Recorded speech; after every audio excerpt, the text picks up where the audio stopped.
To my left, I've got Black 2.0, and to my right, I've got Black 3.0. Black 2.0 is an acrylic paint created by the artist Stuart Semple and is currently the most light-absorbent commercially available paint.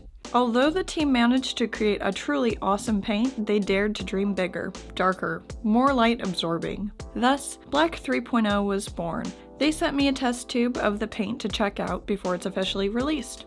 Pretty cool stuff. Anyway, let's open this package and check it out. Has a cute sticker on the back. Oh man, it's really stuck down. These are so cute. So they're quite literally testers. They're kind of in a test tube. All right, it says Black 3.0 beta for evaluation purposes only. To avoid skin contact. It's non-toxic though. On the back it says, warning, exposure to Kapoor may cause irritation. Hilarious. All right, well they sent me two little test tubes. They sent me a test tube of Black 2.0 actually, and a test tube of Black 3.0.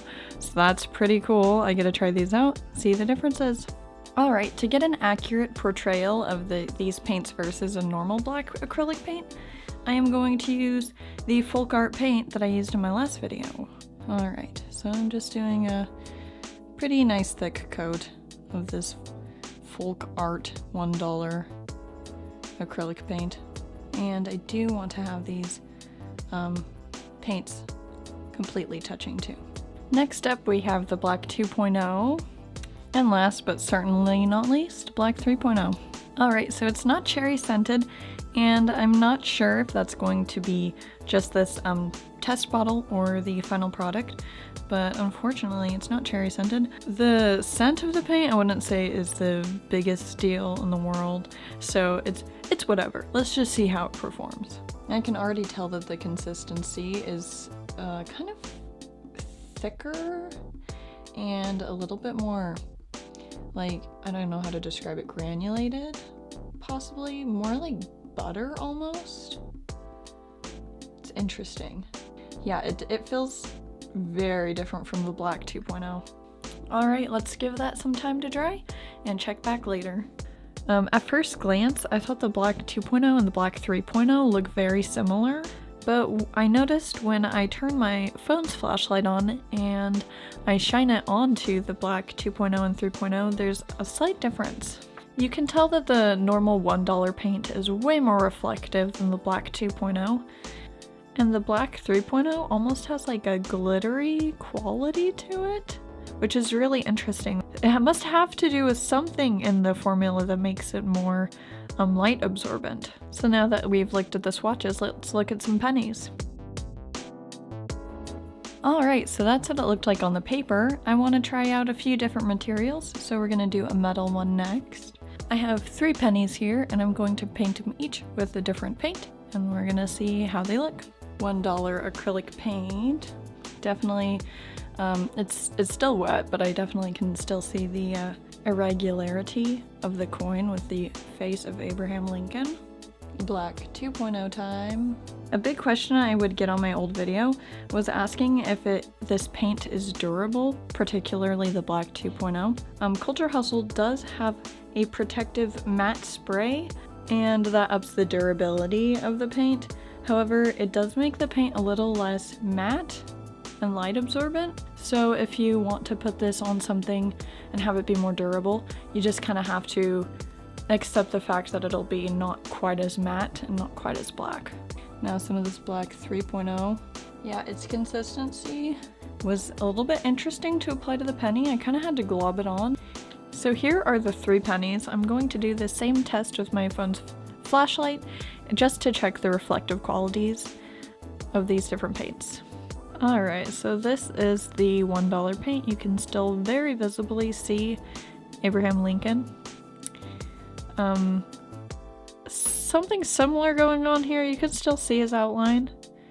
But with the Black 3.0, you can very faintly see his outline still, but it like basically disappeared.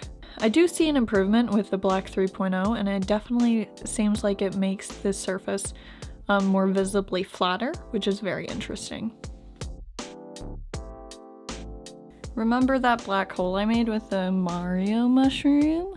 Well, I have another one, and so I'm gonna make it a friend. This one's black 2.0 shroom, and this one will be black 3.0 shroom. I'm going to paint this little mushroom entirely in 2 coats of black 3.0, and we can see how they compare. Alright, as Mario would say, let's-a go. Oh god.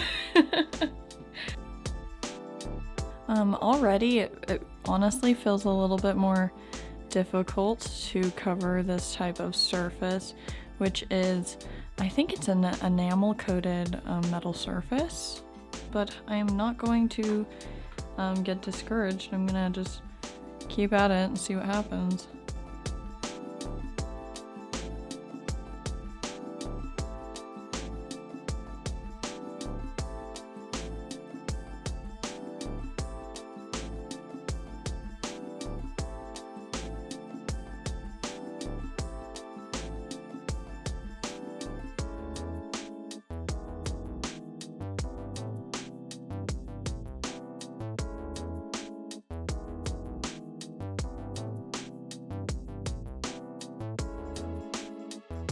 Can you tell which one's which? I think it's pretty obvious. This one's the black 3.0, and it just looks a lot more, it looks more flat, definitely, and it looks more light absorbent to me at least. Even when I shine my phone's flashlight on it, you can see that there's still a little bit of reflectiveness on the black 2.0, and there might be a little bit on the black 3.0, but it certainly has improved a bunch. I also think it's pretty neat that it has that tiny bit of a reflective, like shimmery kind of quality to it. A few things I noticed when I was painting this Mario mushroom was that the black 3.0 takes longer to dry, and so I sped up the process a little bit by using a heat source like a blow dryer. Yeah, so that sped up the process a little bit. It also is a little bit harder to apply. The black 2.0 attaches to the surface more easily, and the black 3.0 kind of slides off of it. So you kind of have to do a quick messy coat and then wait for that to dry, and then do another coat on top, because once I had a coat on there, the black 3.0 had something to grab onto, and you could also try sanding down the surface. That would probably help the paint have something to grab onto as well. I'm really digging the black 3.0. I think it was a great improvement from the black 2.0. Both of them are still really great paints, and Culture Hustle is a great website. You should definitely check it out if you haven't yet. They make really cool art supplies, and if you want to get some of this black 3.0 for yourself, Culture Hustle made a Kickstarter, and it already is funded, but it still has a month left to go, and I'll have the link of that in the description. As always, I just want to thank you so much for watching my videos, and I hope you have a great week, and I'll see you in my next video. Bye!